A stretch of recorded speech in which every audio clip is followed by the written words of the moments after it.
का जो हमारा टॉपिक रहेगा ये रहेगा स्थानीय स्वशासन और इंग्लिश में लोकल सेल्फ गवर्नमेंट। सबसे पहले तो इसके बारे में क्या जानना है कि होता क्या है, भाई सीधी सी बात है, पहले इसके बारे में जानना है लोकल सेल्फ गवर्नमेंट होता क्या है, यानी कि स्थानीय स्वशासन। ठीक है भाई, सीधी सी बात है, किसी भी टॉपिक को पढ़ने से पहले उसके बारे में हमें नॉर्मली बेसिक जानकारी होनी चाहिए। क्या है स्थानीय स्वशासन? स्थानीय स्वशासन का अर्थ होता है कि जो निचले स्तर पर लोग हैं ना, जो निचले स्तर पर लोग हैं उन लोगों को शासन में भागीदार बनाकर, समझ रहे, शासन में भागीदार बनाकर विकेंद्रीकरण को सुनिश्चित करना। अगर हम एक लाइन की बात करें तो वैसे तो ये है, बाकी इसमें बहुत कुछ हमें पढ़ना भी है। दोबारा से पुनः एक बार सुनेंगे ध्यान से। लोकतांत्रिक, इसका स्थानीय स्वशासन का अर्थ क्या है?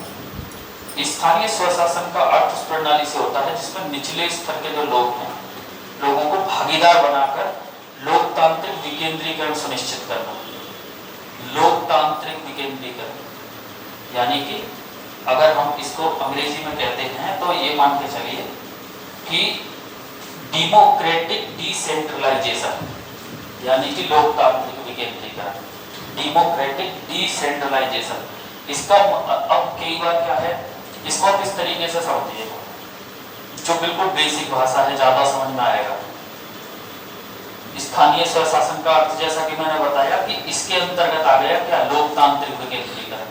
ठीक है, तो हमें अब लोकतांत्रिक विकेंद्रीकरण भी समझना होगा, सीधी सी बात है। उससे पहले चूंकि स्थानीय स्वशासन की बात करें तो मैंने आपको बताया इसमें नॉर्मली बेसिक रूप से क्या है, ध्यान से सुनना हर एक तत्व। इसमें ऐसा है कि जैसे आप देखते होंगे कि कल हमने जब लास्ट क्लास की डीपीएसपी की, यानी कि directive principle of state policy, तो उसमें आर्टिकल 40 में एक बात संविधान में पहले ही कही गई है कि राज्य ग्राम पंचायतों की स्थापना करेगा, है ना, या स्थापना करने का प्रयास करेगा। और वो ग्राम पंचायतों की स्थापना से मतलब क्या है कि गांवों का अधिक विकास हो सके, इसीलिए ग्राम पंचायत की स्थापना भी की गई। यानी कि पहले से ही संविधान में ये डीपीएसपी में, जैसा कि अभी आपने पैट के एग्जाम में भी देखा, वहां पूछा गया कि ग्राम पंचायत किससे संबंधित है, और 4 ऑप्शन थे आपके सामने, मौलिक अधिकार, राज्य के नीति निर्देशक तत्व, दोनों, इनमें से कोई नहीं। इस तरीके से तो वहां मालूम पड़ जाएगा कि डीपीएसपी से संबंधित है। तो वहां केवल इतनी बात कही गई थी आर्टिकल 40 में कि ग्राम पंचायतों की स्थापना राज्य करेगा।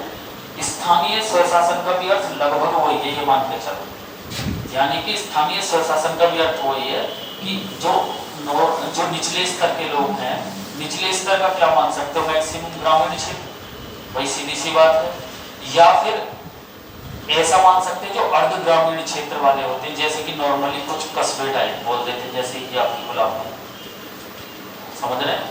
जैसे कि आप देखते होंगे इसमें नगर पालिका है, तो नगर पालिका को नगर के हिसाब से तो नगर पालिका दे दिया जाता है ना, और अगर उसी क्षेत्र को गांव के हिसाब से अगर हम देखें स्थानीय स्वशासन के रूप में, तो उसे क्या मान लिया जाता है, उसे ग्राम पंचायत कह दिया जाता है। ठीक है, बातें दोनों लगभग समान से ही ध्यान रखना है। ठीक है, इसमें ये है, अगर हम इस तरीके से देखें, जो स्थानीय स्वशासन का अर्थ आप समझ गए होंगे, जो निचले स्तर के लोग हैं उनको प्रशासन में भागीदार बनाया जाता है, यानी कि हमको और आपको वहां पर प्रशासन में भागीदार बनाया जाता है, ताकि प्रशासन, इसको इस तरीके से भी समझ सकते हैं, ताकि प्रशासन का कुछ बोझ कम हो सके, समझ रहे हैं, एक इस लैंग्वेज में भी समझ सकते हैं। फिर सीधी सी बात है, एक बात बताइए मुझे, अपने आप सोचिए, एक बिल्कुल सेंटर से कोई योजना चल रही है, यानी कि एक केंद्र से सीधी योजना आती है और सीधी गांव के लिए आती है, ये चीज एक अलग है ना।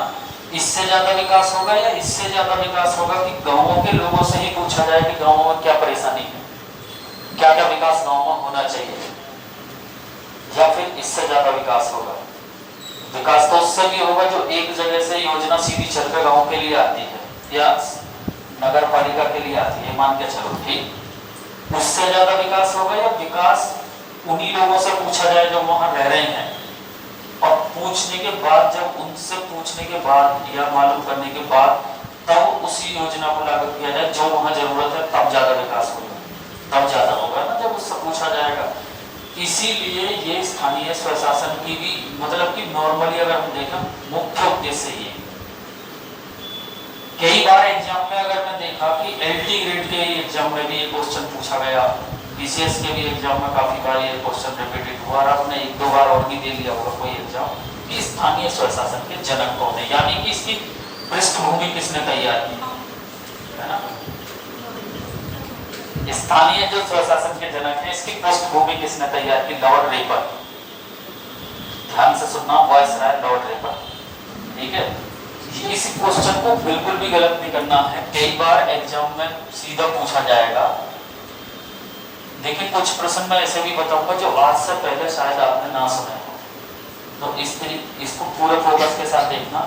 इसके जो जनक है यानी कि father of local self government, यानी कि किसने ये पृष्ठभूमि तैयार की थी, यानी कि किसकी सोच थी सबसे पहले कि गांवों का विकास कब ज्यादा हो सकता है, ये लॉर्ड रिपर की सोच थी सबसे पहले कि गांवों का विकास इस तरीके से ज्यादा हो सकता है। एक तो ऐसा है कि आप देखते हो कि सीधी योजना चल के आ रही है और लागू हो रही है। एक ऐसी है कि गांव के लोगों से पहले पूछा जाए भाई गांव में क्या परेशानी है या आपके नगर में क्या परेशानी है, और फिर उस समस्या का समाधान सरकार के द्वारा किया जाए। तो दोनों में अगर आप देखोगे तो ज्यादा बेटर ये निकल के आती है जो जनता से पूछा जाता है सीधा, समझ रहे हैं। और जब ये पूछा जाता तो आपके दिमाग में एकदम स्पष्ट आ जाना चाहिए कि हाँ ये जो उनके जो विचार थे ये ज्यादा बेहतर है, ठीक है। तो इसीलिए पूछा जाता है कि स्थानीय स्वशासन के जनक कौन थे, ठीक है। अगर आप मुख्य विषय वस्तु वैसे लिखना चाह रहे हैं जितना कि मैं सामने आपके बोर्ड पर लिख रहा हूं तो इतना आप लिख सकते हैं, वही सीधी सी बात है। कुछ फैक्ट आप सीधे लिख सकते हैं, बाकी बाद में मुझे क्या लिखाना है अपना आप लिखा दूंगा, ठीक है। तो सबसे पहले स्थानीय स्वशासन के जनक, गलती नहीं करनी है, लॉर्ड रिपर, यानी कि पृष्ठभूमि इन्होंने तैयार की, लोकल सेल्फ गवर्नमेंट की पृष्ठभूमि इन्होंने तैयार की थी। सीधा प्रश्न एग्जाम में देखने को मिल सकता है, ध्यान रखना है ना, क्लियर हुआ है ना। रिपर, लॉर्ड रिपन, तो लॉर्ड रिपन के नाम से आपने पहले भी देखा होगा, सुना भी होगा, लेकिन कभी अगर एग्जाम में, चूंकि ये प्रश्न कई बार परीक्षा में पूछा जा चुका है, ध्यान से सुनना, क्या पूछा जा चुका है कि स्थानीय स्वशासन के जनक कौन है, बात समझ रहे हैं। कई बार प्रश्न परीक्षा में पूछा जा चुका है कि स्थानीय स्वशासन के जनक कौन है, यानी कि father of local self government Ripon. और रिपन का किसी वजह से पूरा नाम पूछ लिया जाए तो याद रखना है, जरा एक बार लिख लेंगे, जॉर्ज फ्रेडरिक सैमुअल रॉबिन्सन। कई बार पूछा जा सकता है, लिख लें। क्योंकि प्रश्न कई बार परीक्षा एजेंसियों के निशाने पर भी रहा है कि स्थानीय स्वशासन का जनक कौन है, तो आप सब लोग जान गए होंगे कि ये है रिपर। लेकिन कई बार एग्जाम में पूछा जाएगा कि रिपर का पूरा नाम क्या है, तो लिख लेना है George Frederick Samuel Robinson. George Frederick Samuel Robinson, clear. चूंकि पृष्ठभूमि इन्होंने ही तैयार की, ध्यान से सुनना है, चूंकि पृष्ठभूमि इन्होंने ही तैयार की, ध्यान से सुनेंगे, चूंकि पृष्ठभूमि इन्होंने ही तैयार की तो इसीलिए इन्हें क्या कहा गया, जनक, स्थानीय स्वशासन का जनक। मेरे हिसाब से इतनी चीजें आपको समझ में आ जानी चाहिए, क्लियर है। लेकिन ध्यान से सुनिए, चूंकि ये हिस्ट्री से संबंधित क्वेश्चन है तो हिस्ट्री से संबंधित भी है, तो जरा इनके कुछ अन्य फैक्ट भी याद रखें, चूंकि भले ही ये स्थानीय स्वशासन से संबंधित नहीं है फैक्ट, ध्यान से सुनना, ये भले ही स्थानीय स्वशासन से संबंधित नहीं है जो मैं दो फैक्ट बता रहा हूँ, लेकिन किसी भी कॉम्पिटेटिव एग्जाम की दृष्टि से बहुत इंपॉर्टेंट है। जैसे कि आप जानते होंगे रिपन की जो अवधि थी वो 1880 से लेकर 1884 थी,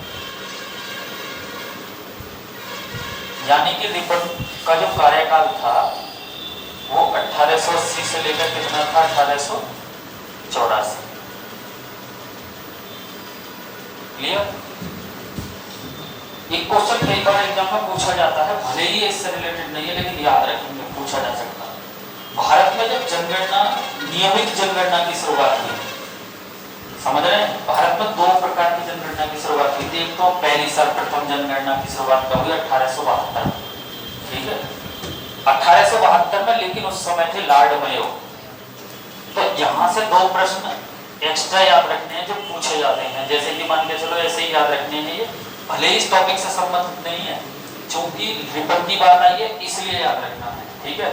तो भारत में जो पहली बार जनगणना की शुरुआत हुई थी वो तो 1872 में हुई थी, लेकिन उस समय वॉइस रहे थे लॉर्ड मेयो। लेकिन चूंकि यहाँ रिपन की बात कर रहे हैं हम, तो कई बार एग्जाम में पूछा जाएगा कि भारत में नियमित जनगणना की शुरुआत सबसे पहले कब हुई? तो नियमित जनगणना की शुरुआत हुई थी 1881 में, और आप देखेंगे यहाँ 1881 से लेकर 84 के जो बीच का टर्म है उस समय वॉइस रहे थे रिपन। तो इसलिए ये क्वेश्चन पूछा जाता है और पूछा जा सकता है कि जब जनगणना की नियमित जनगणना की शुरुआत भारत में उस समय वॉइस रहे कौन थे? तो रिपन ही थे। तो रिपन दो मामलों में ज्यादा इंपोर्टेंट हुई है, इन्हें आप याद रखें, ठीक है। वैसे मैंने इनका पूरा नाम आपको बता ही दिया है, George Frederick Samuel Robinson. Clear हुआ इतना सभी के? तो ये तो स्थानीय स्वशासन का कुछ जनरल सी जानकारी जो मैंने आपको दी, ठीक है, जो जनरली आपके समझ में आ गई होगी, ठीक है। स्थानीय स्वशासन का अर्थ जैसा कि मैंने अभी बताया, इसका अर्थ उस प्रणाली से है जिसमें निचले स्तर के लोगों को शासन में भागीदार बनाकर समस्याओं के समाधान को कराया जाता है, जो जनरली समझ में आ गई होगी, यानी लोकतांत्रिक विकेंद्रीकरण। तो इसके बाद जस्ट क्या है, स्थानीय स्वशासन के बाद जब आपको अब जो तथ्य याद रखना है, अब हमें इस पर थोड़ा ध्यान करना है कि लोकतांत्रिक विकेंद्रीकरण कहते किसे हैं। तो लगभग सेम सी बातें हैं, इसमें भी याद रखेंगे। तो लोकतांत्रिक विकेंद्रीकरण लिख सकते हैं, लोकतांत्रिक विकेंद्रीकरण।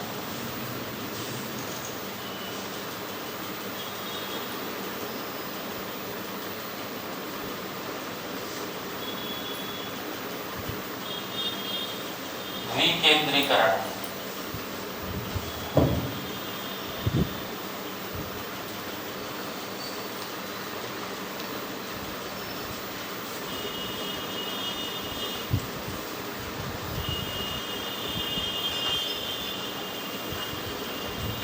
ये है लोकतांत्रिक विकेंद्रीकरण, यानी कि स्थानीय स्वशासन के बाद ये चीज आ जाए, क्योंकि इसी की परिभाषा में ये है कि भाई स्थानीय स्वशासन का अर्थ क्या है, लोकतांत्रिक विकेंद्रीकरण को सुनिश्चित करना। अगर एक भाषा में जानना चाह रहे हो तो ऐसे भी समझो, स्थानीय स्वशासन का अर्थ है कि लोकतांत्रिक विकेंद्रीकरण को सुनिश्चित करना। तो अब सीधी सी बात है, सिर्फ हमें ये जानने की जरूरत होगी कि लोकतांत्रिक विकेंद्रीकरण होता क्या है और कैसे कैसे स्टेप बाय स्टेप इसमें आगे बढ़ना है, पूरे तथ्य को समझना है। क्या प्रश्न यहाँ से बन सकते हैं? तो लोकतांत्रिक विकेंद्रीकरण को अगर हम अंग्रेजी की बात करें तो डेमोक्रेटिक डिसेंट्रलाइजेशन भी कहते हैं। अगर लिखना चाहते हैं तो लिख सकते हैं डेमोक्रेटिक डिसेंट्रलाइजेशन, है ना, लिख सकते हैं अगर लिखना चाहते हैं डेमोक्रेटिक डिसेंट्रलाइजेशन। क्लियर? लोकतांत्रिक विकेंद्रीकरण। लोकतांत्रिक विकेंद्रीकरण का अर्थ क्या है, पहले इसका भी अर्थ जान लेना है। यह आम आदमी की सत्ता में भागीदारी को सुनिश्चित करता है, यानी कि लगभग ऐसी बातें हैं जैसा कि मैंने अभी बताया, स्थानीय स्वशासन में जो पृष्ठभूमि तैयार हुई और सेम उसी से मिली जुली बातें हैं लोकतांत्रिक विकेंद्रीकरण, ठीक है। यानी कि आम आदमी की सत्ता में भागीदारी को सुनिश्चित करना ही लोकतांत्रिक विकेंद्रीकरण है। एक तो भाषा में ऐसे भी जान सकते हैं, आम आदमी यानी कि हम लोग, है ना, या फिर कह सकते हैं और हम, ठीक है। सत्ता में भागीदारी सुनिश्चित करने का मतलब ये नहीं है कि सत्ता में पहुंच जाएंगे, जैसा कि आप देखते होंगे ग्राम पंचायत के माध्यम से गांव में कार्य कराने, ये सब चीजें किसके अंदर, ये जो चीजें आ जाती है ना कि ग्राम पंचायत के माध्यम से आप कुछ काम करा रहे हैं गांव में, समझ रहे हैं, जैसे कि आप जानते होंगे ग्राम प्रधान, ठीक है। ये जो भागीदारी है सत्ता में, इसी को कहते हैं लोकतांत्रिक विकेंद्रीकरण, या फिर इंग्लिश में बोले तो डेमोक्रेटिक डिसेंट्रलाइजेशन, ठीक है। और दूसरी भाषा में जान सकते हैं तो ध्यान से सुने, लोग इसमें अपनी आवश्यकता के अनुसार शासन के संचालन में योगदान देते हैं, यानी कि अपनी आवश्यकता के अनुसार योगदान देते हैं, जैसे उन्हें जरूरत है ऐसा बताना शासन को। भाई सीधी सी बात है, मैंने आपको ये बात स्पष्ट पहले ही बता दिया कि स्थानीय स्वशासन का अर्थ ही ये है कि लोगों की समस्याओं को निचले स्तर पर सुनना और उन्हीं की समस्याओं के अनुसार उन्हीं की समस्याओं का समाधान करना, यानी कि उन्हीं की समस्याएं सुनना फिर उन्हीं के अनुसार उस समस्या का समाधान करना। ये है, अगर एक शब्द में और जानना चाह रहे हो, स्थानीय स्वशासन। समझ रहे हैं? तो एक बात ये बात बिल्कुल स्पष्ट हो जानी चाहिए। स्थानीय स्वशासन का उद्देश्य, इसमें क्या फर्क पड़ता है, क्या क्या इसके फैक्ट हैं, जरा ध्यान से सुनेंगे। विकेंद्रीकरण जो है ना, ये लोकतांत्रिक विकेंद्रीकरण, ये सरकार के संघर्ष को कम करता है। वही सीधी सी बात है। एक बात सोचिए, ये कथन में क्वेश्चन कभी बन सकते हैं, मैं इन्हें लिखाऊंगा अभी, ध्यान से सुनना। कथन में जैसे कि ये क्वेश्चन पूछा जाएगा, Uttar Pradesh police sub inspector परीक्षा में दिए गए कथनों पर विचार कीजिए, कौन सा कथन सही है। और वहां आपके स्टेप बाय स्टेप 4-5 कथन दिए हुए होंगे और वहां पूछा जाएगा कौन सा सही है, कौन सा सही नहीं है, और सारे कौन खोल दिए जाएंगे। तो वहां उस प्रश्न को करने के लिए निश्चित है कि लगभग कॉन्सेप्ट आपके बहुत बढ़िया होना चाहिए, तभी उस प्रश्न को कर पाओगे। वहां 4 ऑप्शन वाले आपको बहुत कम देखने को मिलेंगे। वहां तो आप 4 ऑप्शन में एक बार को सेटलमेंट बैठा भी सकते हैं, है ना, लेकिन कथन बेस आधारित क्वेश्चन करने के लिए तो निश्चित है कॉन्सेप्ट क्लियर होना चाहिए।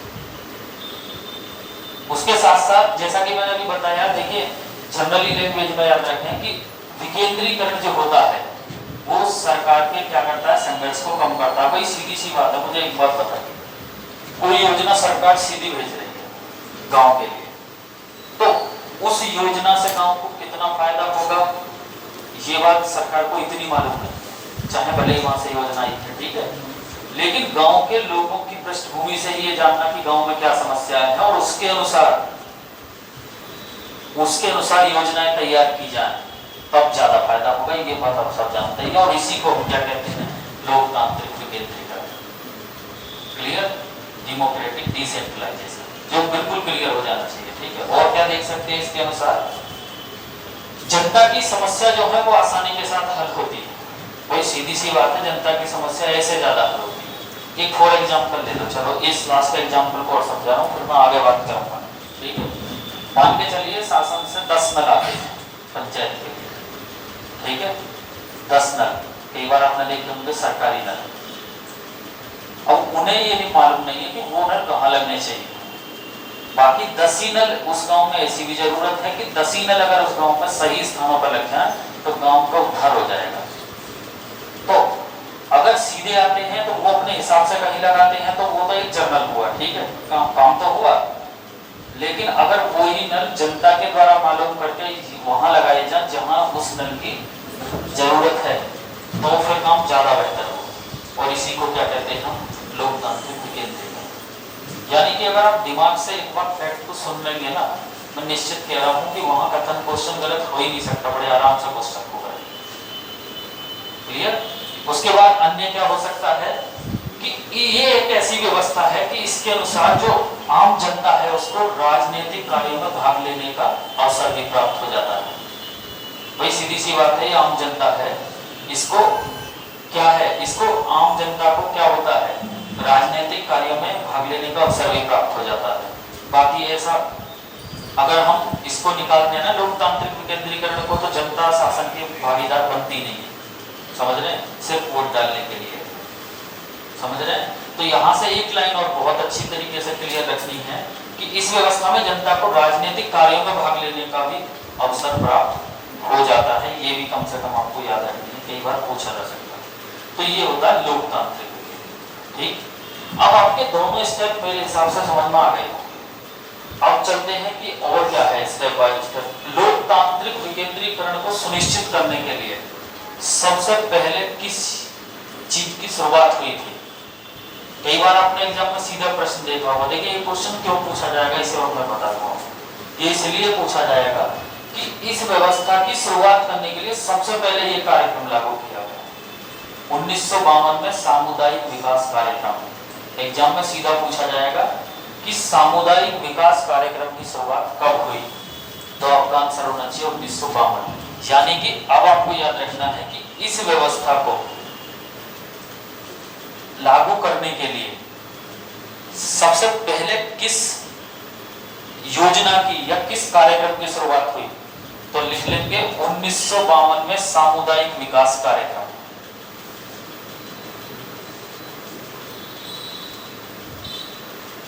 और शायद इसे इंग्लिश में कम्युनिटी डेवलपमेंट प्रोग्राम भी कहते हैं। ठीक है, सेम ही बात है। 1952 में किसकी शुरुआत हुई? सामुदायिक विकास कार्यक्रम।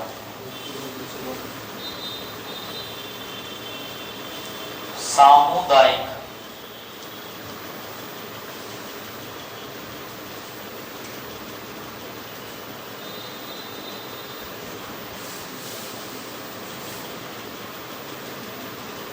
सामुदायिक विकास कार्यक्रम की शुरुआत हुई, इतना याद रखना। ठीक है, यहां से ये तथ्य आपके बिल्कुल स्पष्ट हो जाना चाहिए। सिर्फ यहां से आपको 3 चीजें याद रखनी है, सिर्फ 3 चीजें। क्या? लोकतांत्रिक विकेंद्रीकरण को सुनिश्चित करने के लिए भारत में सर्वप्रथम कौन सा कार्य शुरू किया गया? या स्थानीय स्वशासन की शुरुआत करने के लिए भारत में सर्वप्रथम कौन सा कार्य शुरू किया गया? तो सर्वप्रथम जो लोकतांत्रिक विकेंद्रीकरण को सुनिश्चित करने के लिए अगर कोई कार्य शुरू हुआ भारत में, तो आप जानते हो कि 26 जनवरी 1950 को तो भारत का संविधान लागू हुआ। उसके जस्ट 2 साल बाद 1952 में सामुदायिक विकास कार्यक्रम की शुरुआत की गई। और ये जो शुरुआत हुई थी आपकी कब हुई थी? 1952। तो या तो प्रश्न एग्जाम में ये पूछा जाएगा सामुदायिक विकास कार्यक्रम की शुरुआत कब हुई? 1952 माइंड में बैठा है, वहां ऑप्शन है, क्योंकि ऐसे ही सेट होते 52, 53, 54, 55, जिससे कि मैक्सिमम कंफ्यूज हो स्टूडेंट।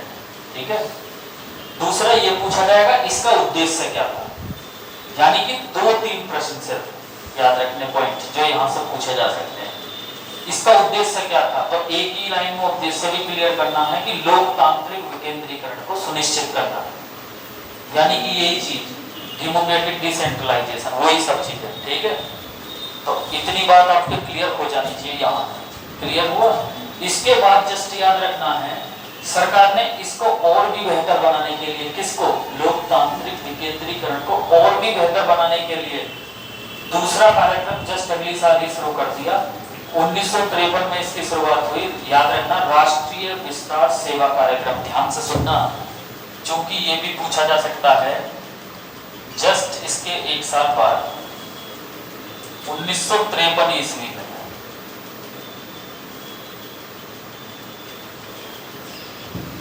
राष्ट्रीय विस्तार सेवा कार्यक्रम। ध्यान से सुन ले, उस नाम भी क्या पूछा जाएगा? राष्ट्रीय विस्तार सेवा कार्यक्रम।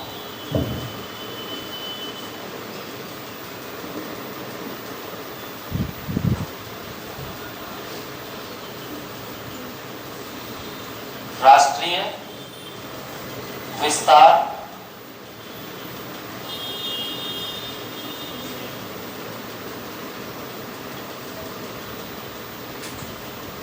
राष्ट्रीय विस्तार सेवा कार्यक्रम। अब यहां से क्या क्या क्वेश्चन पूछे जा सकते हैं एग्जाम? ध्यान देंगे सभी स्टूडेंट एकदम पूरे फोकस के साथ। ये जो 1952 और 1953 का जो मसला है, इसमें आपसे 4-5 क्वेश्चन ही एग्जाम में पूछे जाते हैं। पहला, लोकतांत्रिक विकेंद्रीकरण को सुनिश्चित करने के लिए भारत में पहला कार्यक्रम कौन सा लागू किया गया? सामुदायिक विकास कार्यक्रम। कब लागू किया गया? 1952। इतना याद रखना। तीसरा, इतना याद रख सकते हैं, बाकी चौथा याद रखने की जरूरत नहीं है निश्चित। इतना याद रखिए कि इसका उद्देश्य क्या था।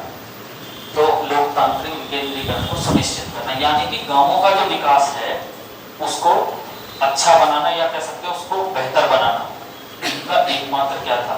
उद्देश्य। जस्ट इसके बाद जस्ट 52 के बाद 53 पर आ जाइए।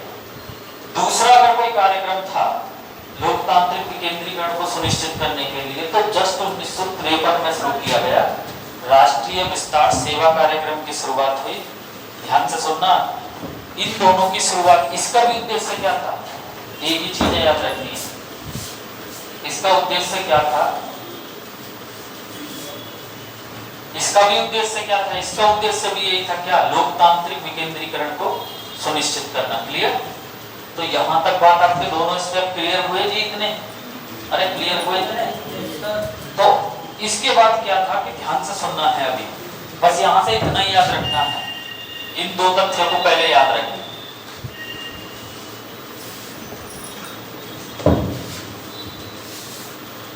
ये दो स्टेप्स है, आपके 3, 4 जो 5, 6 क्वेश्चन है ये बिल्कुल एकदम स्पष्ट हो जाने चाहिए। यहाँ तक क्लियर। उसके बाद क्या हुआ स्टूडेंट, ये जो चलने के बाद कार्यक्रम वो बेहतर कार्य नहीं कर पाए जिसकी सरकार आशा कर रही थी, यानी कि ये उतना बेहतर नहीं कर पाए। ठीक, ध्यान से सुनना मैं क्या कह रहा हूँ। इनकी स्थिति को और बेहतर बनाने के लिए 1957 में, ध्यान से सुनना, बहुत इंपोर्टेंट सन है और प्रत्येक सन को आपको बहुत बेहतर वे में याद रखना है, क्योंकि प्रत्येक सन जो भी बोर्ड पर जैसा भी लिखा जाएगा ना, निश्चित है एग्जाम में सीधा देखने को मिलेगा। ये मैं पक्का बता रहा हूँ, बस ये है कि फैक्ट को ध्यान से सुनना है। इसके बाद क्या था, इनकी स्थिति को और भी बेहतर बनाने के लिए, इनकी स्थिति को सामुदायिक विकास कार्यक्रम और राष्ट्रीय विस्तार सेवा कार्यक्रम, यानी कि यहाँ भी अगर हम कार्यक्रम लिखते हैं तो और भी ज्यादा बेहतर लगेगा। क्लियर? और ये बात लिख लेनी है, अभी एग्जाम हुआ नहीं और मैं अभी भी बता रहा हूँ, क्योंकि ये तथ्य ग्रामीण पृष्ठभूमि से भी जुड़ा हुआ है। लेखपाल भर्ती परीक्षा में 100% 1 या 2 क्वेश्चन आपको यहाँ से देखने को सीधे मिलेंगे, क्योंकि वहां ग्राम समाज स्पेशल में पूछा जाता है सिलेबस में। ठीक है। इसके बाद क्या हुआ कि नवंबर 1957 में, ध्यान से सुनना था, नवंबर 1957 में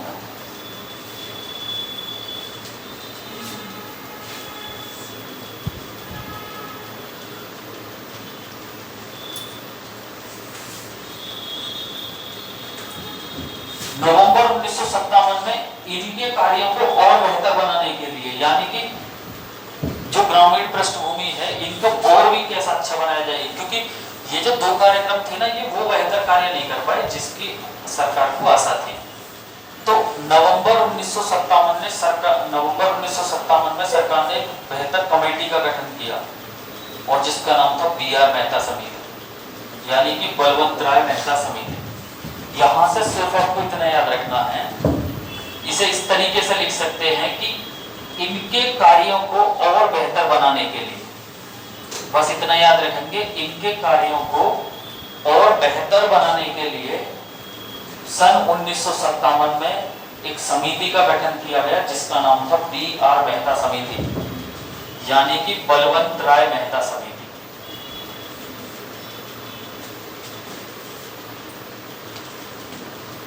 BR मेहता समिति।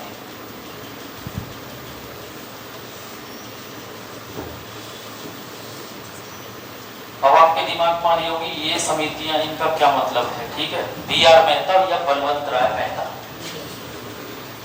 यहां से प्रश्न की बात करें तो प्रश्न तो ये पूछा जाएगा एग्जाम में कि BR मेहता समिति किससे संबंधित थी, तो पंचायती राज से संबंधित थी, अभी हम बात करेंगे। ठीक है। दूसरा पूछा जाएगा इसका गठन कब हुआ, 1957 में इसका गठन हुआ, ये पूछा जा सकता है। ठीक है। क्या क्या पूछा जा सकता है उस पर भी हम बात करेंगे, लेकिन सबसे पहले अगर कोई समिति बनी इनके जो देखभाल को, यानी कि और भी बेहतर कार्य को अच्छा बनाने के लिए, तो कौन सी बनी थी, BR मेहता समिति 1957। ठीक है। समितियां और भी बनी हैं, लेकिन आप याद रखें कि इन समितियों का उद्देश्य क्या था। अच्छा, इनका मेन कार्य क्या था, उद्देश्य, तो सिर्फ क्या उद्देश्य था, ध्यान से सुने। प्रत्येक समिति अपना तर्क देती थी कि ग्रामीण समाज को कैसे बेहतर बनाया जा सकता है, यानी कि BR मेहता समिति आई, इसने भी अपना एक तर्क दिए कि भाई ऐसे ऐसा होना चाहिए, यानी कि इतने स्तर होने चाहिए और ऐसे गांवों में होना चाहिए, इस तरीके से एक प्रणाली होनी चाहिए ताकि गांवों का विकास बेहतर हो सके। तो समितियों से संबंधित डीप जाने की जरूरत नहीं है, ज्यादा समझ रहे, सिर्फ इतना याद रखें समितियों ने क्या दी थी, अपनी अपनी सिफारिश पेश की थी।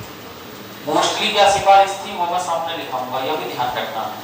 लेकिन BR मेहता समिति पहली ऐसी समिति थी जो पंचायती राज को सुदृढ़ बनाने के लिए आई थी, यानी कि ये भी बात याद रखें। ऐसा भी क्वेश्चन पूछा जा सकता है कि सामुदायिक विकास कार्यक्रम और राष्ट्रीय विस्तार सेवा कार्यक्रम को और बेहतर बनाने के लिए सबसे पहले किस समिति का गठन किया गया, तो BR मेहता समिति या बलवंत राय मेहता समिति। कब आई, 1957। मैं कुछ समितियां लिखा रहा हूं, स्टेप बाय स्टेप उन समितियों को याद रखना है।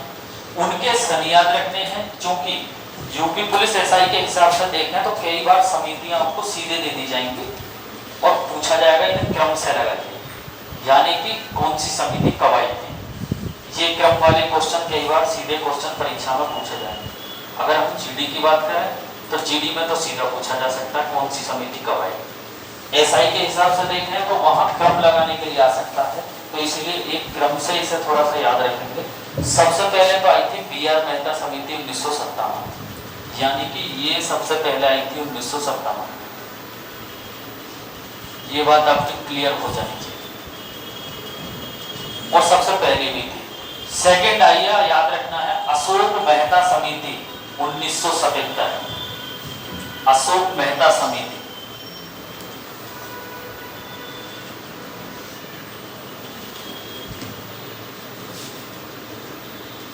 अशोक मेहता समिति, ये एक समिति आई थी कब? 1977। याद करते हुए चलना है ताकि चीजें एकदम से स्पष्ट होती चली जाए। ठीक, तो दूसरी समिति जो आई थी पंचायती राज को बेहतर बनाने के लिए, वो थी अशोक मेहता समिति जो 1977 बनी थी। ठीक है, इसके बाद आई थी जी.वी. के राव समिति 1985 में, याद रखना। इसके बाद आई थी तीसरे नंबर की समिति जी.वी. के राव समिति, जी.वी. के राव समिति आई थी, जी.वी. के राव समिति 1985।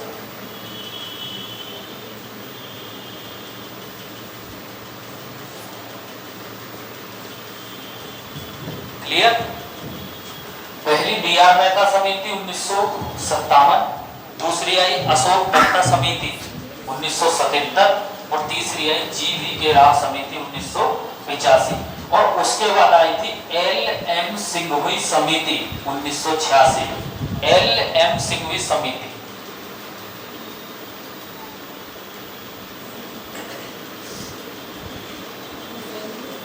एल.एम. सिंघवी समिति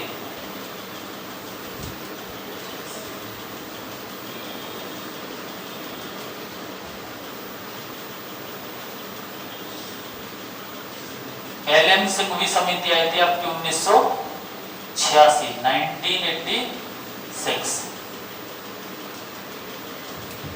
इसके बाद एक समिति आई थी जिसका नाम था पी.के. थुंगन समिति 1988। याद लिख सकते हैं सिर्फ और सिर्फ थुंगन समिति।